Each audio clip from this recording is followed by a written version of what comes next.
Aujourd'hui, je vais te parler du centre de formation. Et quand on en parle, souvent tu as deux images qui viennent. Soit la galère, les dortoirs glaciales, les coachs qui crient, les jeunes qui craquent. Soit le rêve, les gamins qui signent pro, enchaînent les matchs un peu sous les projecteurs. Et si finalement je te disais que les deux sont vrais? Le centre, c'est un peu comme la forêt. Certains ils vont s'y perdre, ok, mais d'autres s'y forgent. Et aujourd'hui, je vais te parler finalement des deux faces du centre de formation, parce que d'un côté la souffrance, dont on parle beaucoup, qui existe, et d'autre part le bonheur, le kiff, dont on parle jamais.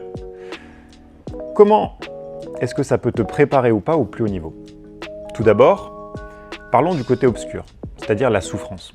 Le centre, c'est pas le centre des bisounours, ok, on est bien d'accord, il y a une pression constante à chaque entraînement.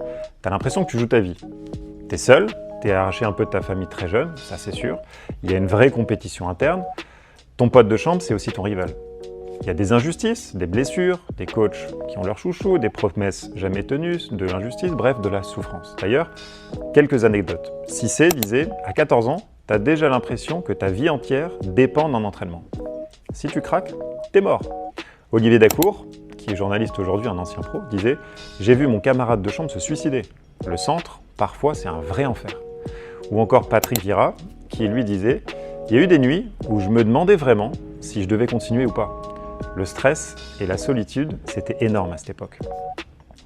D'ailleurs, le science le prouve. Pour le coup, Gustafsson, en 2017, montre que des jeunes athlètes dans des environnements hyper compétitifs, ils présentent un risque d'anxiété, de décrochage et de burn-out. En 2019, des stress chroniques ont été montrés dans les centres de formation qui affectent la santé mentale des jeunes et donc influencer la réussite sur le long terme. Ça, c'est OK. D'un autre côté, on montre que trop peu l'autre réalité parce que ça fait moins vendre, ça c'est sûr. Il existerait donc un autre bonheur dans les centres de formation, un vrai kiff. Et certains, ils adorent parce que le centre, c'est aussi ça, c'est aussi la vie, c'est la vie en coloc, les fous rires, les batailles de chambrée. C'est aussi la discipline, apprendre à se lever tôt, travailler dur, apprendre à se dépasser, à vivre des victoires, des premières convocations, des maillots avec les pros et compagnie. Exemple, Thierry Henry. Il disait le centre, c'était dur, mais j'ai adoré chaque instant. On vivait le foot et ça m'a donné de la discipline qui m'a fait devenir un joueur professionnel.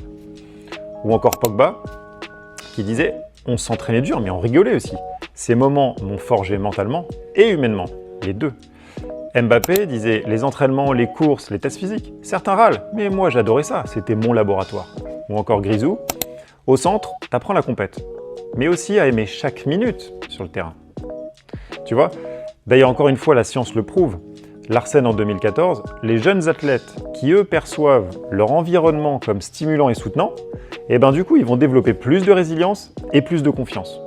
McNamara 2015, plaisir et motivation intrinsèque dans la formation, ça contribue à la réussite à long terme et à la persévérance.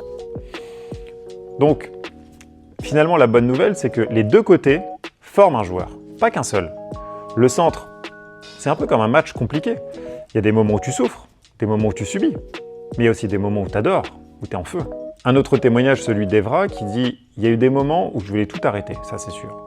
Et d'autres jours où je pensais que je pouvais rester ici toute ma vie. » Pogba, qui disait « Le centre m'a appris à encaisser, à me battre, mais aussi à prendre le plaisir à jouer, même sous pression. » Et c'est ça qu'ils veulent.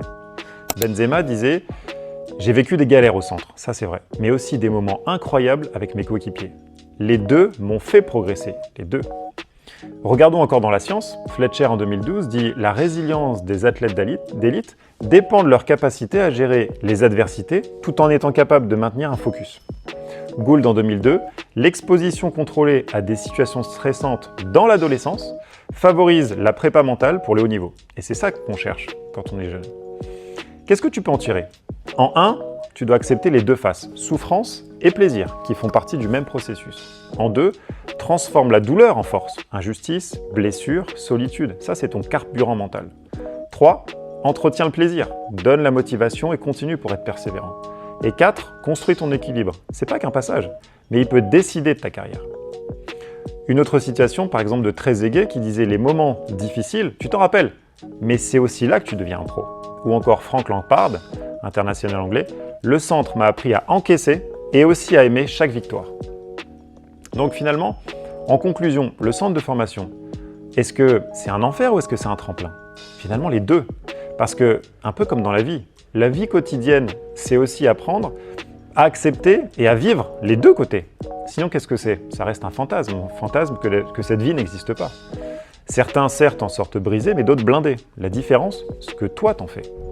Une situation finale, celle de Olivier Dacour, qui dit « Le centre, certes, peut te briser ou te construire. À toi de choisir. » Ou encore Thierry Henry, « Si t'aimes le foot, même dans la galère, alors t'en sors beaucoup plus fort. » Alors dis-moi, ça dépend.